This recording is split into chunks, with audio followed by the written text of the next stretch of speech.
Habibis, what's going on? It's Keeping It Halal. I'm Siraj Hashmi. For Friday, May 15th, in the year of Allah, 2020.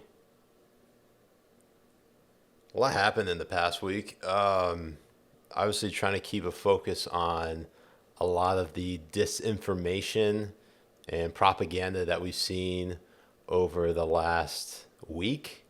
Of course, some of the stories I'm going to be talking about today are pretty much have been going on for the last few months, the last few years. And obviously, I have to say, I was going to go and try to get a haircut today. I'm in Northern Virginia and called up the barbershop this morning. Barber, my guy who was there, Moroccan guy, I've been seeing him for over a decade now, said he was going to be in. And because Virginia Governor Ralph Northam had extended the lockdown, police essentially cracked down on them. So you're stuck with this hair until I decide I want to shave it. And well, let's just get right into it. So first of all, besides coronavirus, which we'll get to in a little bit, the very first thing I want to talk about is this Obamagate. And Obamagate, for those who aren't aware, some would like to sort of cast it off as a conspiracy theory, and it very well could be. I have no idea. There's a lot of things, there are a lot of questions that need to be asked that haven't been answered, and I think it's being called Obamagate in the sense that there's a lot of malicious and ominous activity happening in the federal government to kind of give you the sort of boogeyman image that the government is working against you or they're working against your interests. And President Trump seems to have embodied and embraced that 150% to the point where he's not getting asked about it in press conferences. Obamagate. It's been going on for a long time. It's been going on from before I even got elected. And it's a disgrace that it happened. And if you look at what's gone on, and if you look at now all of this information that's being released, and from what I understand, that's only the beginning. Some terrible things happened, and it should never be allowed to happen in our country again. And you'll be seeing what's going on over the coming weeks. But I wish you'd write honestly about it, but unfortunately, you choose not to do so. Yeah, John, please. Crime. What is the crime exactly that you're accusing him of? You know what the crime is. The crime is very obvious to everybody. All you have to do is read the newspapers, except yours. John, please.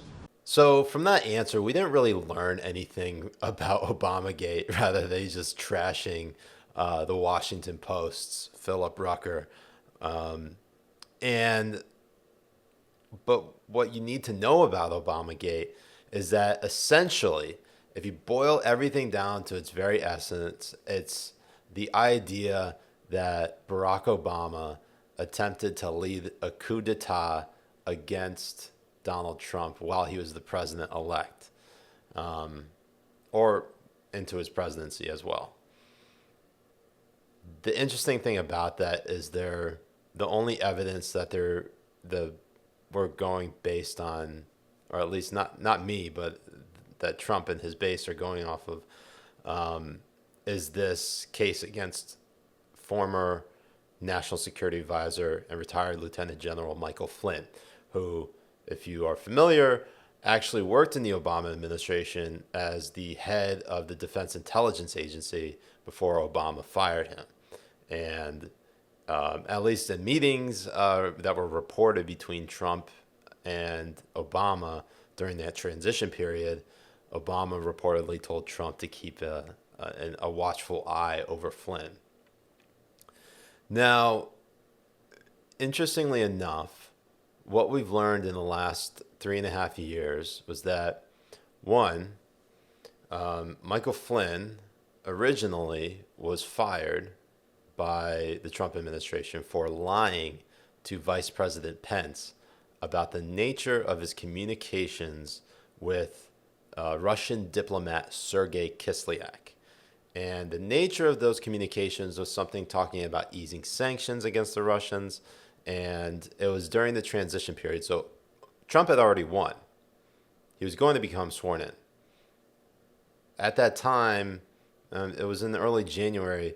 I think it was around that time that that Trump had already made the announcement that Flynn was going to be his national security advisor, or at least it was at least in private that he was going to be the national security advisor. From there on, what happened was what was reported was that Flynn lied to Vice President Pence. Then the FBI sort of came in, or at least they came in beforehand, but it was reported that Flynn lied to the FBI while not necessarily going through an interrogation, but going through some level of face-to-face conversation with an FBI agent. So the first mistake here is that the one thing, if there was any, the worst thing obviously here, of course, you shouldn't lie to the FBI. You should be obviously honest, but we're talking about the FBI, and it's not necessarily above reproach in terms of how they like to politicize certain situations. I mean, you could just look at COINTELPRO, and this is the essentially the operation that the FBI engaged in for under J. Edgar Hoover, pretty much from 1918, when the Red Scare began because of the Communist Revolution in Russia, to essentially the you have Martin Luther King Jr., sort of FBI spying on him. You have Ruby Ridge. You have Waco, Texas, with the Branch Davidians. And then obviously you have the intelligence failures of 9/11 and what led to that.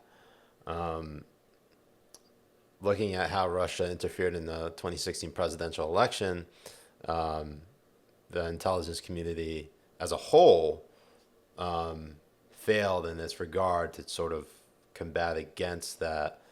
But at the same time, we don't actually 100% know the level of interference that the Russians took against the United States and whether it actually impacted any votes.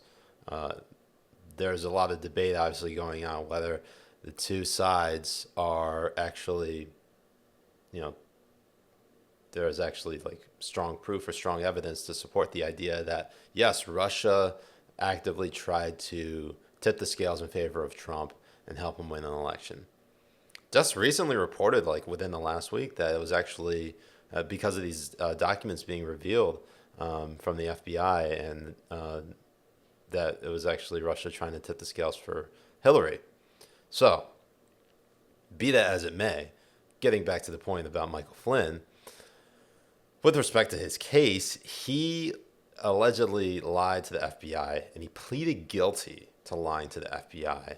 And once you learn more about it, essentially what had happened was the FBI threatened his son, Michael Flynn Jr., sort of forcing his hand to sort of cooperate and get in on this plea deal.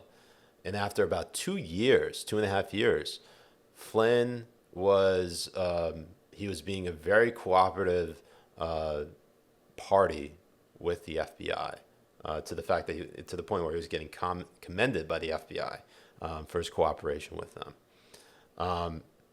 But then in early 2020, late 2019, early 2020, Flynn sought to appeal or rescind his plea deal. And that's interesting, because what could he possibly do? What did he possibly know? Well, in the last week, it was reported that actually or at least in the last 2 weeks, that we saw some of this exculpatory evidence coming forward that at the time that Flynn was being investigated, then FBI agent Peter Strzok, he stopped the Bureau from closing its investigation on Flynn because after doing a lot of digging, the FBI turned up, quote unquote, no derogatory information. And obviously, you don't really have to have two brain cells in order to put that together. They couldn't find anything on him. And so essentially, What we've learned now about Peter Strzok is that obviously had a lot of political animus towards Donald Trump during the 2016 election, through his message exchange with his mistress, Lisa Page, or at least former mistress or lover, what have you. The two are getting it on. Let's just be on. Boil it down right there. And they were texting each other, even though the two, I believe, were in their own respective marriages. So, anyways, going on, based off of that, Strzok sought to I have no idea what his intentions were or what is in his heart, but based on the evidence of what we've seen, it is reasonable to suggest or reasonable to conclude that Peter Strzok continued to investigate Michael Flynn because of his political animus or political hatred towards Donald Trump. So when we get to this part about unmasking in essence, to give you just a quick definition of it, not to get too into the weeds, but essentially what unmasking is identifying of a U.S. citizen, a lawful resident, or corporate entity in classified intelligence reports, typically produced by the National Security Agency, the NSA. Unmasking is designed for national security reasons only. It's supposed to help officials assess intelligence by providing the identity of someone two or more foreign spies might be discussing on a call. So these names are blocked out. They're redacted. You have no idea who these people are. When you order, say, an unmasking request, these things aren't typically turned down. Just like with the FISA process, the Foreign Intelligence Surveillance Court, where you would have to get a warrant in order to, say, spy on anyone, wiretap their phone calls, issue physical surveillance, what have you. Those aren't typically turned down. They're generally approved with unmasking requests because it's very routine. Some people in the intelligence community might think it's like ripping off a Band-Aid or something like that, if it's less painful, I should say. That's not very routine. I guess a better, more routine is, say, like clipping your toenails. Or I don't know. I'm just throwing stuff out here. This is stream of consciousness stuff. I don't really have a good analogy off the top of my head, but it's very routine. Brushing your teeth, that's probably better. They order these unmasking requests all the time. And prior to issuing these unmasking requests, they have no idea, or let's say 9 times out of 10, or 99 times out of 100, they have no idea who's going to be on the other side. The reason I say that, obviously, is because there's always room for doubt. I can't say anything with 100% certainty, and that certainly is the case with this. Only going based off of what's been reported, not what we actually know or what the reality is.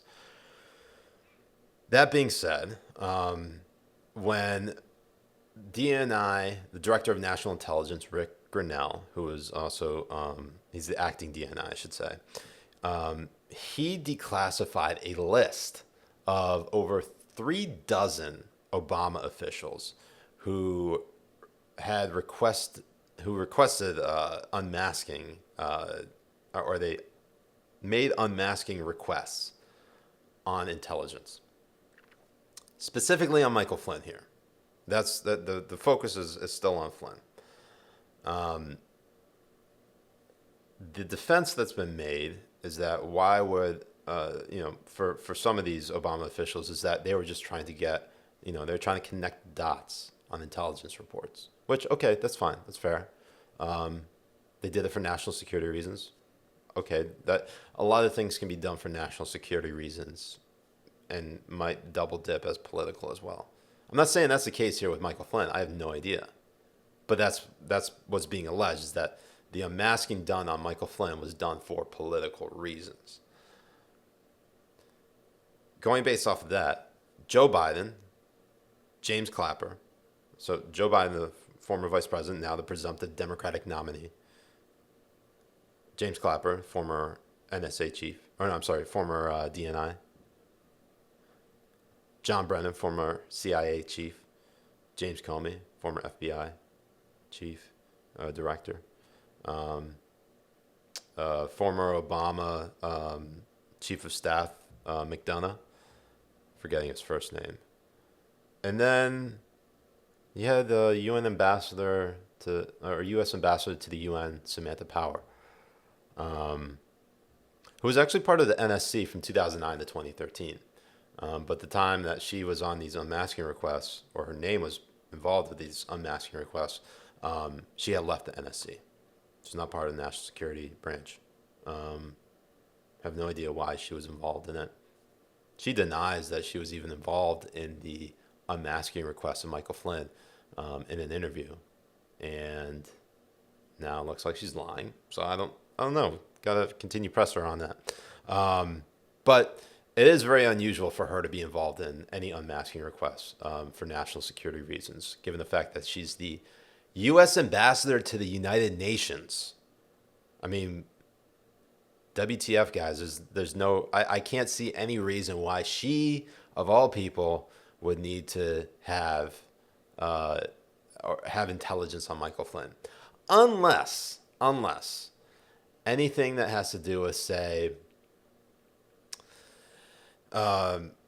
Michael Flynn's involvement with the UN, or whether Sergei Kislyak came into the picture, the Russian ambassador, or the possibility that somebody used her name to get those unmasking requests, which makes this all the more shadier. Where was I? Okay, so Joe Biden, this is what he had to say about unmasking Flynn. I do want to ask you about Michael Flynn, the former national security advisor to President Trump, and the move by the Justice Department last week to dismiss the case against him for lying to the FBI. The president said yesterday that that move is justified because President Obama targeted Flynn. He called it, quote, the biggest political crime in U.S. history. Your former Senate colleague, Charles Grassley, has added that Flynn was entrapped and asked on the Senate floor, what did Obama and Biden know? When did they know it? So what did you know about those moves to investigate Michael Flynn, and was there anything improper done? I know nothing about those moves to investigate Michael Flynn, number one. Number two, this is all about diversion. This is a game this guy plays all the time. The country is in crisis. We're in an economic crisis, a health crisis. We're in real trouble. He should stop trying to always divert attention from the real concerns of the American people. The American people are worried with good reason. He has acted irresponsibly from the very beginning. He continues to act irresponsibly. He hasn't done his job. This is all about diverting attention from the horrible way in which he has acted with what he did. We don't have coronavirus because of him, but we have the devastating impact of it because of his lack of a policy, his lack of action. It's all about diversion. I do want to press that. You say you didn't know anything about it, but you were reported to be at a January 5th, 2017 meeting where you and the president were briefed on the FBI's plan to question Michael Flynn over those conversations he had with the Russian ambassador Kislyak. Now, I thought you asked me whether or not I had anything to do with him being prosecuted. Okay. I'm sorry. I was aware that they asked for an investigation, but that's all I know about it, and I don't think anything else. Look, think about this. Can you imagine any other president of the United States focusing on this at the moment when the country is just absolutely concerned about their health, the health of their children, the health of their families, the health of their... I mean, we have an economic crisis. We have a health crisis. This is all about diverting attention. Focus on what's in front of us. Get us out of this, Mr. President. So, based on that clip, Joe Biden telling George Stephanopoulos on ABC's Good Morning America that he knows nothing about those moves to investigate Michael Flynn. Look, that could be an honest denial. He may not have known. I mean, this is Joe Biden we're talking about here. He can't put together a sentence. There's a very good chance that he just doesn't remember because his brain's melting. I don't know. That's a hunch. People might be giving him too much credit that he knew when he probably doesn't know anything. Based off of that, he was named on the list of people who tried to unmask Flynn. But here's the thing, and this is, I just want to put it out there so people don't get it twisted. People in the intelligence community, based on what we know, don't specifically target people in the unmasking process. Because when you go for unmasking, you don't know the names beforehand. So it's almost impossible to try to target somebody by issuing or requesting someone a name to be unmasked, to connect the dots on intelligence reports, because you don't know the name beforehand. So I think there's been a lot of misinformation about that. That's, in a lot of right-wing circles, and at least just like want to put that to rest, because while Michael Flynn may very well have been targeted by the intelligence community, as we've seen with respect to the charges that have been made against him with his plea deal to trying to be sentenced because Peter Strzok was somehow involved, that doesn't necessarily mean that in the unmasking aspect of this case, he was being targeted. People like to say that Flynn pleaded guilty twice, so this is a miscarriage of justice, that the Department of Justice dropped this case against him. How did he get off? Well, for one, that exculpatory evidence must have been known to him and his legal team in early 2020, causing him to rescind his plea deal, or causing him to want to withdraw it, because he realized that the FBI, specifically Peter Strzok, was going after him after the FBI turned up no derogatory information. Now, I don't use scare quotes. That's quote unquote no derogatory information. Given that, how did he get off? Well, I mean, as I just explained, the FBI raw dogged him. They absolutely tried to screw him over, and they sold it to the public that he was basically a Russian asset. He was spotted at a dinner in 2014 for it was an RT banquet where Russian President Vladimir Putin was. He didn't register as a foreign agent under FARA, the Foreign Agent Registration Act, for doing work with Turkey, and essentially he is basically condemned to die. Look, I don't know everything about Michael Flynn's history with respect to his dealings with Turkey. I think that's obviously something that we should bring up on its own at another time. But the FBI and the mainstream media, or at least a lot of members of the mainstream media, did a very good job of painting and smearing this guy as an adversary or a traitor, someone who committed treason. And the judge involved in this case, Sullivan, wanted to throw the book at him. And I mean, if you're on the side of truth and justice, it sounds like this guy was completely entrapped, and they were seeking to get him to, as the FBI documents that were released said, were they trying to get him to admit something or get him to lie? And from the sound of it, they were trying to get him to lie because they wanted to get a prosecution out of it. It's completely messed up. It's fucked up. I mean, these are the type of things that if they had happened to, say, a person of color or religious minority, a Muslim, which does happen a lot, people would be furious. And I think a lot of people in liberal circles, people who are critics of Trump, dismiss this because they hate Trump, and they really want his administration to have a downfall.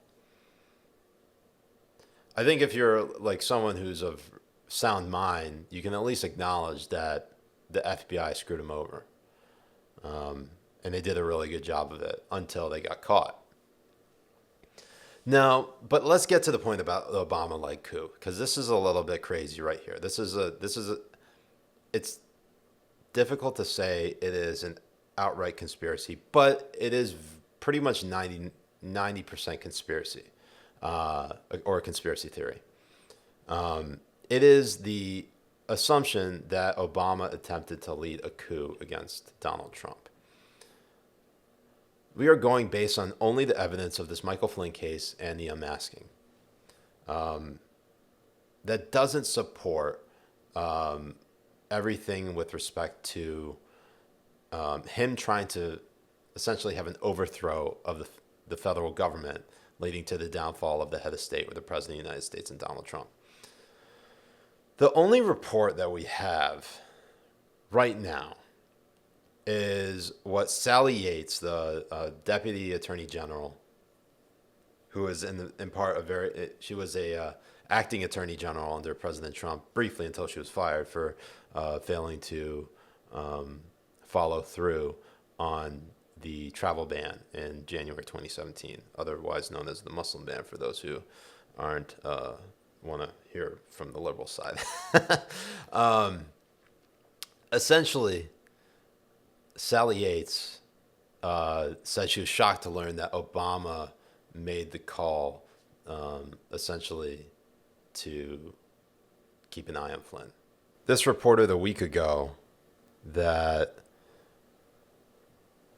Sally Yates told special counsel Robert Mueller that she first learned the FBI possessed and was investigating recordings of Flynn's late 2016 conversations with Russian diplomat Sergei Kislyak following a January 5th, 2017 national security meeting at the White House. It wasn't Comey who told her, but former President Barack Obama.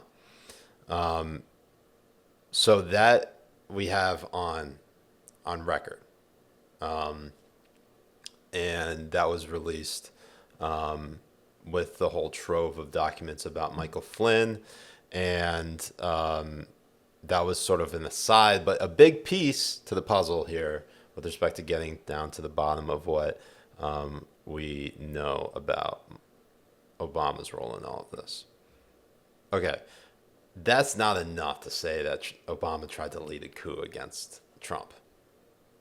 It certainly falls in line, or is at least on brand, with Obama's line of thinking that he didn't have a good relationship with Michael Flynn while they were working together under Obama's presidency.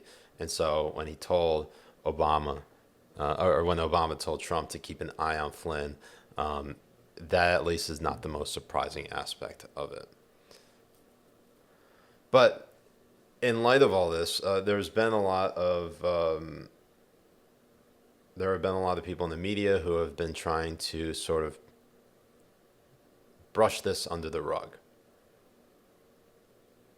Got a clip here from Brian Stelter. In the midst of a crisis the size of which we've never seen. The data is important. The numbers are important. The death toll isn't something to just be downplayed. It's not something we can hide from, even if it is gut-wrenching to hear about every day. It's like New Orleans floods every day. It's like the planes go into the towers every day. And to look away or act like it's now normal or acceptable is a disgrace to the victims. It's so disappointing to look at what we're seeing from right-wing media these days, where there's such an obsession with the deep state and these revelations about the Russia probe and the decision about Michael Flynn. They're treating the Michael Flynn story like it's a bigger deal than the deaths of 2,000 Americans a day. You know, we're seeing this on Fox and Friends and other shows. When the president called into Fox and Friends the other morning, Friday morning, right before the unemployment rate numbers came out, he talked about the Flynn case for 20 minutes before he was asked about the pandemic.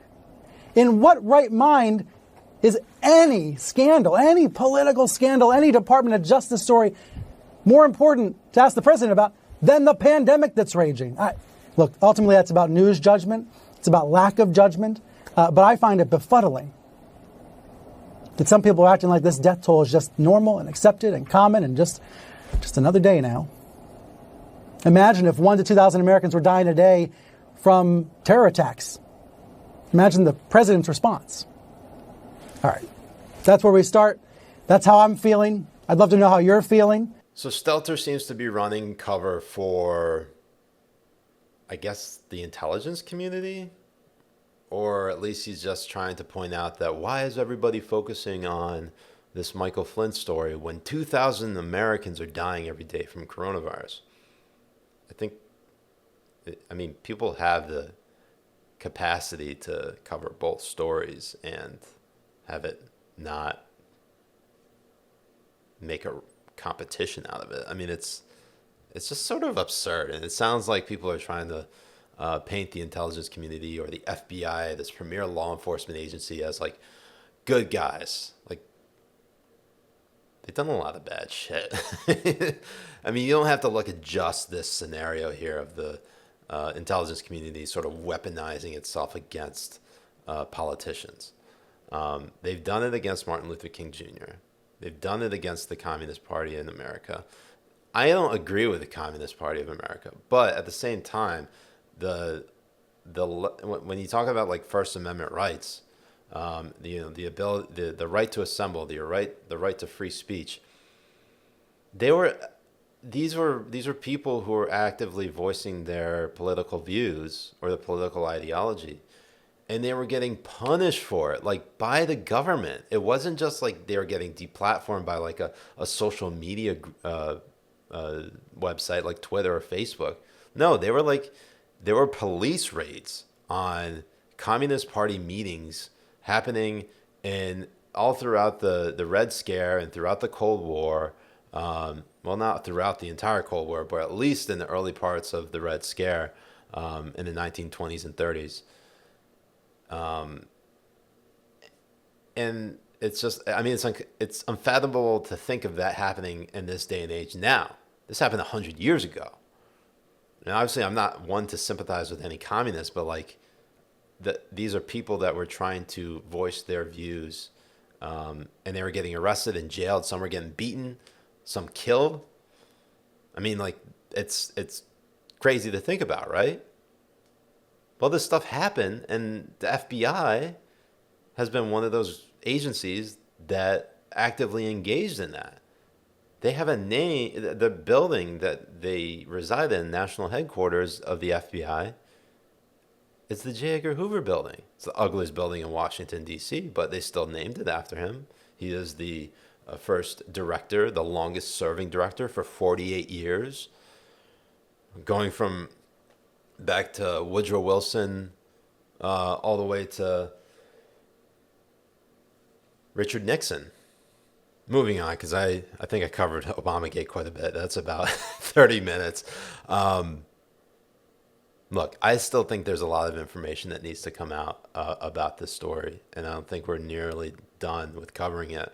I'm not of the mindset that Obama tried to lead a coup against the Trump administration or President Trump.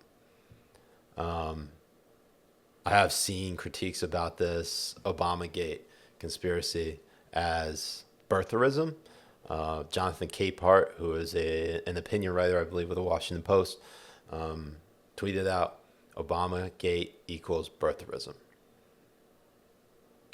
I don't know if that's necessarily accurate. Birtherism was kind of a disgusting attack on Obama by Donald Trump in 2011 to sort of... It was an attempt to otherize him, to make him look not American, and to sort of gin up fear that the presidency of the United States had been hijacked by a foreigner, by a Muslim.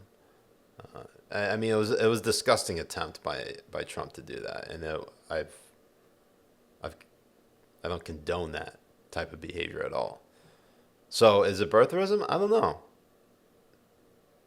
Seeing how the source of it has not really come from Trump, but his base, I could see how there's been racial animus there still is racial animus towards Obama.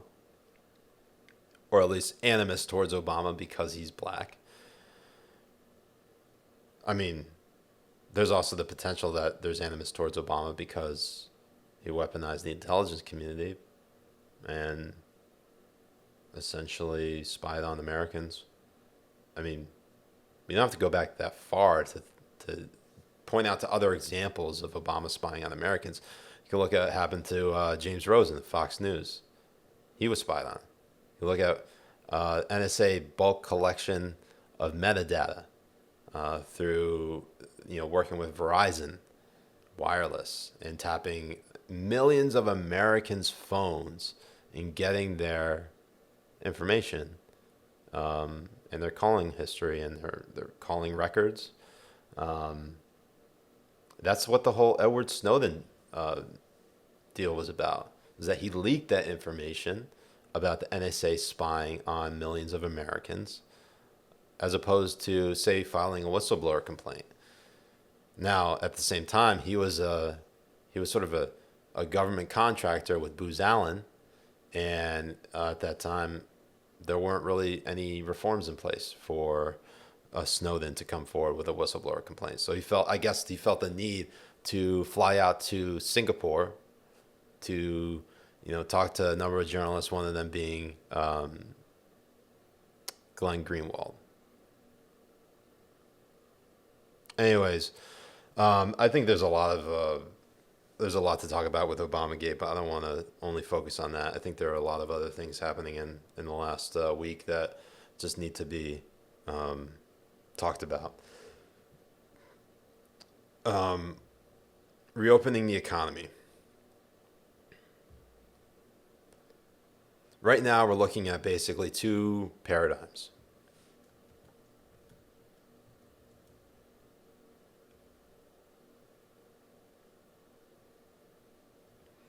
One of which is New York City, or New York State, I should say, in California, and how they're approaching combating the coronavirus. Just in the last week, Los Angeles County, or at least Los Angeles City Mayor Eric Garcetti announced a 3-month extension of the lockdown. 3 months. 3 fucking months. Oh my God. I mean, the lockdown currently hasn't even lasted that long. We're now, it's May 15th. The lockdown started 2 months ago. Think of another month in lockdown. Over here in Virginia, Ralph Northam extended it another 2 weeks, and I'm already thinking about killing myself. I mean, look at his hair. I mean, seriously. Anyways, with respect to, you got California, you got New York, and on the other side of that coin, you got Georgia and you got Florida. I haven't found good statistics right now on hospitalizations data and the trends that we've seen, because we've seen cases. Yes, cases have ostensibly gone up in pretty much every state around the country. But the one indicator you got to look is hospitalizations, because if hospitalizations goes down,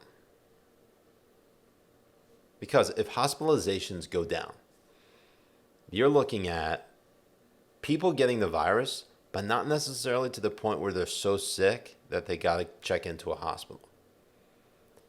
And that is a sign that the virus, and obviously I'm not an immunologist, I'm not a virologist, I'm not a doctor. This is based on the data that I've seen and the education I've had growing up. I haven't seen enough data on hospitalizations to really suggest one way or another that things are getting better or getting worse. What we have seen in the last week is a report from Daily Caller, from Andrew Kerr, good journalist. He reported that New York admits knowingly undercounting nursing home deaths after quietly changing reporting rules. They did this in early May. Andrew Cuomo, the governor of New York, I think it's safe to say, despite his polling numbers being through the roof, he has done the shittiest job of any governor at the moment that I can see not named Gretchen Whitmer, governor of Michigan, in handling the coronavirus pandemic. Of course, there's a lot of things holding him back. New York and New York City, New York City in particular, the most populous city in America, biggest city in America, that is a hotbed for any virus because everybody lives on top of each other. In fact, more than 60% of people testing positive for coronavirus were from people staying at home in quarantine. When the order was for all of us to stay at home, here it is in New York. You have 60% of the people who tested positive for coronavirus getting it because they stayed at home. That's insane. At that point, you're thinking, well, why the hell did we shut down? No one is safe. And I'm not saying that we shouldn't have shut down. I think there's obviously, there were better ways to approach it. In hindsight, it's obviously 2020. So who am I to say like, oh, we should have done this when, I'm just an armchair quarterback right here. But in the last week, 5,400 reported deaths occurred. That number, since the pandemic started, 5,400 people, over 5,400 people died at nursing homes. Just in the last, ever since the pandemic started, 5,400 people died at nursing homes and adult care facilities. The reason for this is because in March, Cuomo implemented a policy that nursing homes and adult care facilities had to accept coronavirus patients. We have no idea as to the breakdown of existing patients who are at these adult care facilities or at these nursing homes living there, the nursing home residents. It could very well be that it's like split down the middle, where you had like people being admitted to these nursing home facilities and adult care facilities, and all of a sudden, boom, they get hit. They get contract coronavirus and die. But the big part of this story that has been missing was that New York they omitted, not admitted, but omitted an God, I can't even speak. New York has omitted an unknown number of coronavirus deaths in recent reports regarding residents of nursing home and adult care facilities. The revelation comes as New York Governor Andrew Cuomo faces criticism for ordering nursing homes and other long-term care facilities to accept patients from hospitals who had tested positive for coronavirus. I had just mentioned.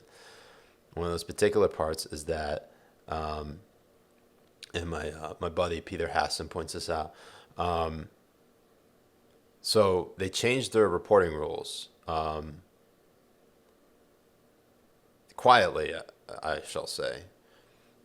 So nursing home residents who died at the hospital or an ambulance from the list of nursing home deaths, they were basically being counted, even if they arrived at the hospital like 10 minutes, or even if they died at the hospital like 10 minutes after arriving, it wasn't reported as a nursing home death.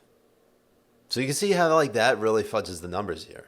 And I was worried, obviously, that there would be a case of fudging the numbers. And I should obviously made a point that this is a type of obfuscation and a type of covering up that the Chinese government, the Chinese Communist Party willingly engaged in that led to this whole disaster of a pandemic to begin with.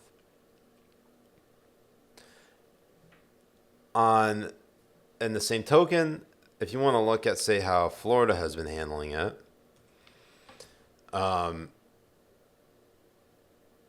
cases have been going up,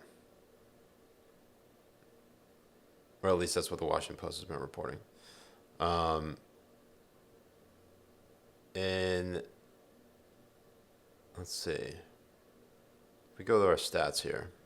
Okay, so since opening up on May 1st, I got to go back and crunch the numbers on this because this is one of those things where you just point to a big number here. And at the moment, as of May 15th, 2 weeks after the state of Florida reopened, you have 43,000 people testing positive for coronavirus. In the same token, you have over 500,000 people testing negative for it. 472 of them are currently hospitalized, a cumulative of almost 8,000 people being hospitalized.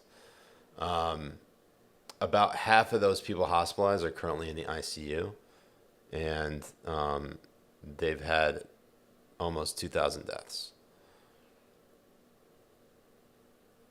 I'm still waiting for more information in order to really judge whether Georgia and Florida have done the right thing in reopening their economies, because Georgia as well, Brian Kemp, who essentially Trump was dunking on for reopening, he thought too soon, which is kind of stunning considering it's, they're both Republicans, and that Kemp was a big Trump supporter. But if you look at Georgia's numbers, they have 35,000 total positive coronavirus cases, cumulatively, not currently, but cumulatively. They've had 250,000 negative tests. At the moment, as of Thursday, May 14th, the COVID tracking website is reporting that there are, it's not that the number of people hospitalized for coronavirus is not applicable. Okay, that's currently. Cumulatively, it's been over 6,300. They've had 1,500 deaths. It might be that Georgia actually did the right thing. Maybe they actually handled it well, or maybe they just didn't get hit with coronavirus as hard. I mean, Atlanta is a huge transportation hub. It has a huge airport, one of the biggest in the nation, one of the busiest in the nation, and one of the busiest in the world. And whether they are fudging their data, which I have no idea or no evidence to prove, just based on that, it looks like they're doing the right thing. Maybe they did the okay job. Maybe they did a fine job reopening, and they've been taking the proper precautions to ensure that people don't get the virus. Of course, it's a soft reopening. I mean, it's not like Florida opened everything up right away. They opened up the beaches, and people were critical of that. Meanwhile, in New York, you have Andrew Cuomo's numbers, his approval numbers through the roof, while Ron DeSantis is like being treated like shit over here. But it's stunning to me thinking that you have a completely different perception of what reality is. And I think a lot of it in large part has to do with how the media has reported on these things. And they're doing a huge disservice in reporting things accurately. And they want to try to push the narrative that New York and California, they're doing it right. Give them a thumbs up. A+ job. A1 tipped off first class. Sorry, that was my Desi accent popping in. Apologies. I'm half Pakistani. Can you really blame me? Meanwhile, you got Georgia and Florida. Brian Kemp and Ron DeSantis being like, the media's basically dragged them through the mud. They're being treated like shit. And certainly they're deserving of criticism. I mean, Brian Kemp, in large part, didn't know that the asymptomatic carriers of coronavirus could still transmit the virus from another person, which is balls to the wall, dumb as fuck. Like, I don't know how he doesn't know that, or didn't know that till like only a few weeks ago. Be that as it may, if you're looking at like the actual execution, obviously the 4 states are completely different. The populations are completely different. But in terms of handling it, maybe people need to actually tip their hat to DeSantis and Kemp. Maybe they actually did a semi-decent job of reopening their economies and handling the coronavirus. Whereas like Gavin Newsom in California and Andrew Cuomo in New York, or Gretchen Whitmer in Michigan, like, it seems as if people have talked about shutting down the economy for political reasons to hurt President Trump. I have heard that all the time.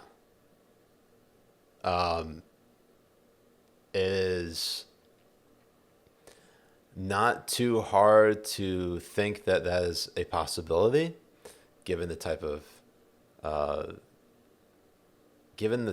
of climate, political climate that we find ourselves in. I do think it's pretty important that House Speaker Nancy Pelosi calls the extension of the lockdown in Los Angeles as just inconvenient. There was a lot of news out of your state yesterday. The public health director in Los Angeles County announced effectively 3 more months of stay-at-home orders, although she said it will be phased and that hopefully we can reopen slowly over that time. The California State University system, the largest 4-year public university system in the country, already now in May saying no classes in the fall. Do you agree with those decisions? There are a lot of people in Los Angeles County who are saying, whoa, 3 more months. I can't survive this as a small business. I can't survive this as someone who's out of work. Well, of course, I agree with the decisions of the people on the ground in their particular venue and location, because, again, as Dr. Fauci said earlier, and I wish the president would listen to him or hear him even, that you just cannot think that this is pretend it went away and go out there. So, yes, it's inconvenient, but it's even more inconvenient if you're going to be infected or worse, or if you're going to go out to work and bring something home to your family. I think that's the biggest fear that all of us have is what does it mean to the children and family members? So, again, if that's the decision that the city of Los Angeles has made and the Cal State system, then I respect that. I mean, Pelosi has, I've never, look, I don't hate politicians at all, but, and that's a huge but. I still don't hate politicians, but there are a lot of things about, like Ralph Northam and Pelosi. Well, let's focus on Pelosi in particular. It seems as if like they have just done everything that they possibly could do to make themselves unlikable.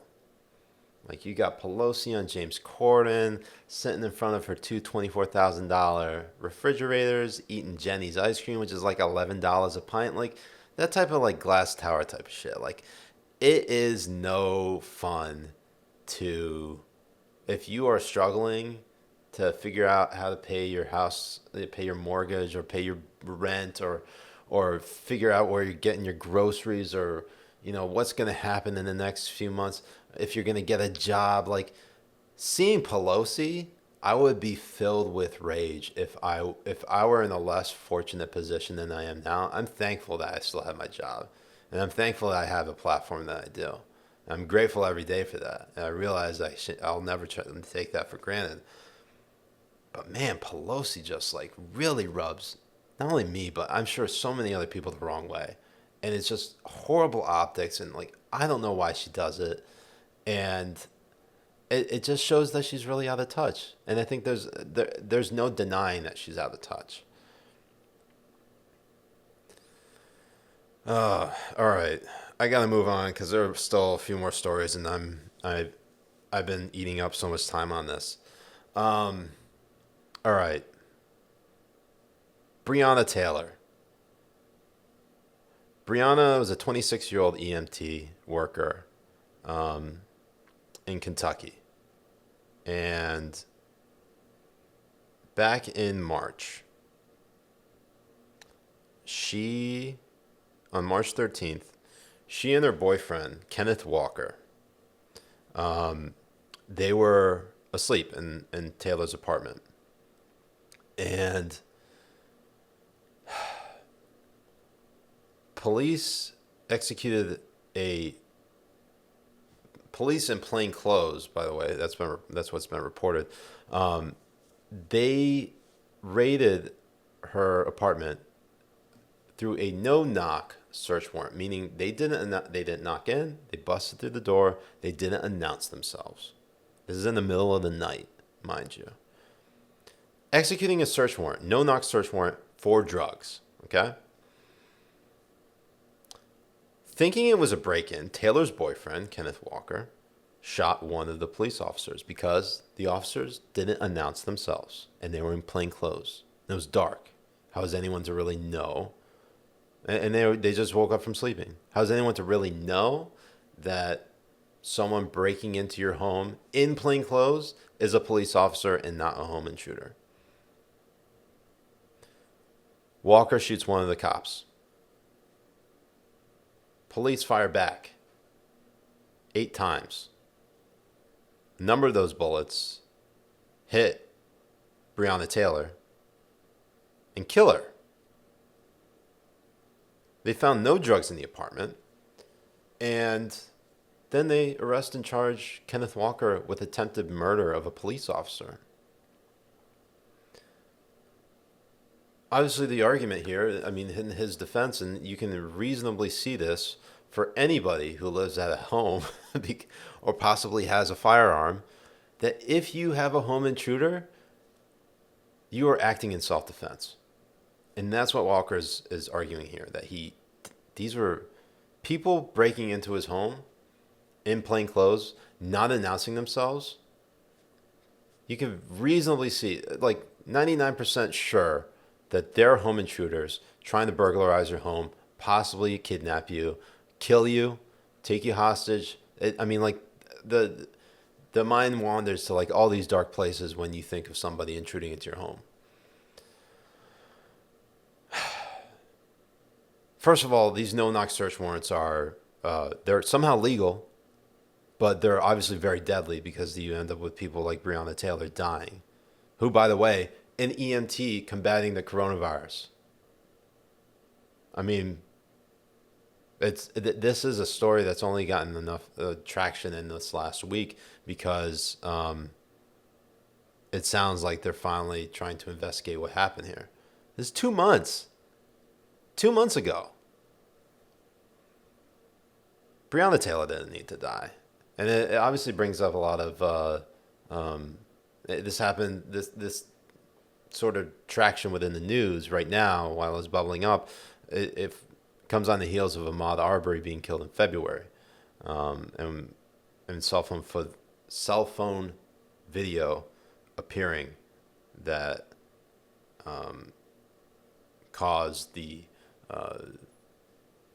charging, the arrest and charging of the murder and aggravated assault on Gregory McMichael and Travis McMichael. All right. One thing I just need to bring up is the fact that the National Rifle Association, the NRA, an organization that is one of the first groups to argue that say like a questionable or contested confrontation in which a gun is involved may be an act of self-defense. I have seen jack shit from them. Nothing. I'm looking at their Twitter right now. I'm taking a screenshot right now as I speak because I see nothing about Breonna Taylor.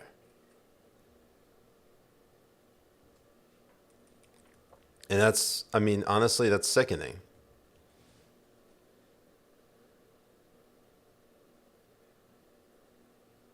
Two months have gone by. And look, I get the fact that you probably want to wait until all the facts come in, but when has that ever stopped the NRA? Really? Shame on them.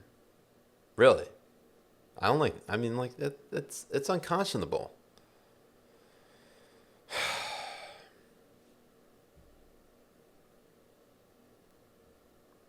Finally, I want to talk about this PBS story that was reported in the last day about Joe Biden and Tara Reade.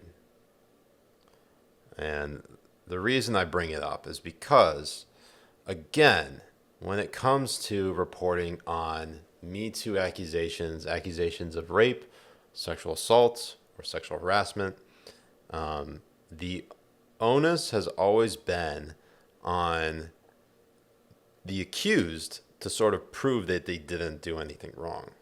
So what I'm saying is that, like, usually the people give more benefit of the doubt to the accuser, in this case, Tara Reid.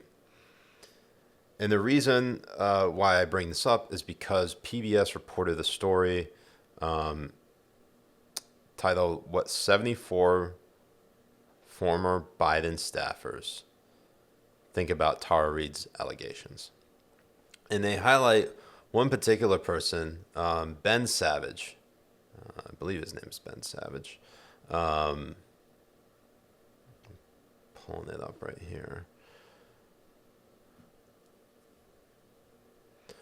Ben Savage, who said his desk was next to Reid's in the Biden mailroom. This is back in the early 90s, and Biden was in the Senate.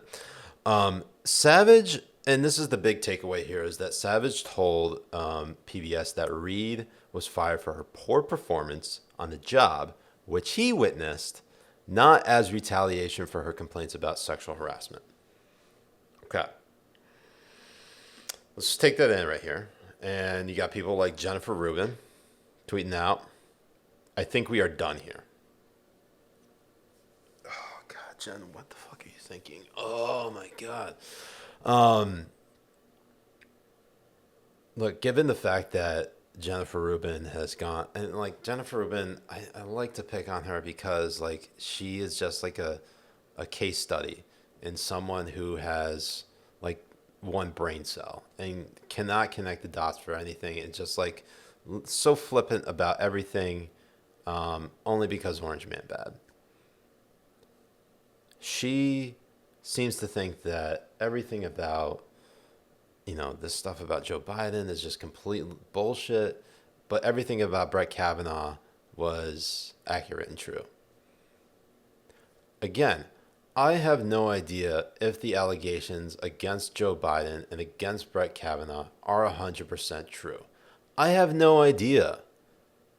I wasn't there. I'm not Brett Kavanaugh. I'm not Joe Biden. I'm certainly not God. I can't see everything. But how are you going to just dismiss a story like this and just say it's absolute lies? It's false. Especially if you've been championing for people like Christine Blasey Ford, like Deborah Ramirez, like Julie Swetnick. I mean, of all three of Kavanaugh's accusers, Christine Blasey Ford was the most credible. Yet everybody was taking Deborah Ramirez and Julie Swetnick sort of at face. They were taking her story at face value and saying that, like, yeah, Brett Kavanaugh was involved in a gang rape. Julie Swetnick. And with Deborah Ramirez, it's like, yeah, Brett Kavanaugh, showed me his penis at the party, but she was drunk and inebriated and she doesn't remember. Blasey Ford was the most credible, but at the same time, once her story got fleshed out, like, no one could really corroborate it. The only thing that they had were therapist notes from like 2012, 2013. And even then, I don't think even Brett Kavanaugh was named. I think Brett Kavanaugh was named, but I don't know if it was the nature of the story. He certainly had a lot of her friends at the time. You had Leland Kaiser, for example, not even knowing who Brett Kavanaugh was, and not being able to corroborate anything about her story. So at that point, you can't, there's nothing more that you can do. You can't prosecute Brett Kavanaugh based on something that happened 30, 40 years, almost 40 years ago now. Was this in the early 80s or 1984? It was at least almost 40 years ago now, 36 years ago. It's just, I think there's a lot more to the story with Tara Reid than there is with Christine Blasey Ford. And look, again, I can't 100% say I know what happened because I don't. But I think it's really important to at least flesh out the story a bit more and try to find out exactly what happened rather than just completely sweeping it under the rug. I think that's no way to handle any of these allegations. As much as a lot of his supporters and people like Jennifer Rubin hate to see it. That's all I got for today. That's been Keeping It Halal. I'm Siraj Hashmi. If you like what you saw or like what you listened to, hit the subscribe button, hit the like button. Leave a comment. Hit me up on Twitter. I'm at Siraj Hashmi. Once I get a podcast app going, which I've submitted for, I'll let you know when that's ready. In the meantime, you're going to have to watch here on YouTube. And I'll see you next time, Habibis.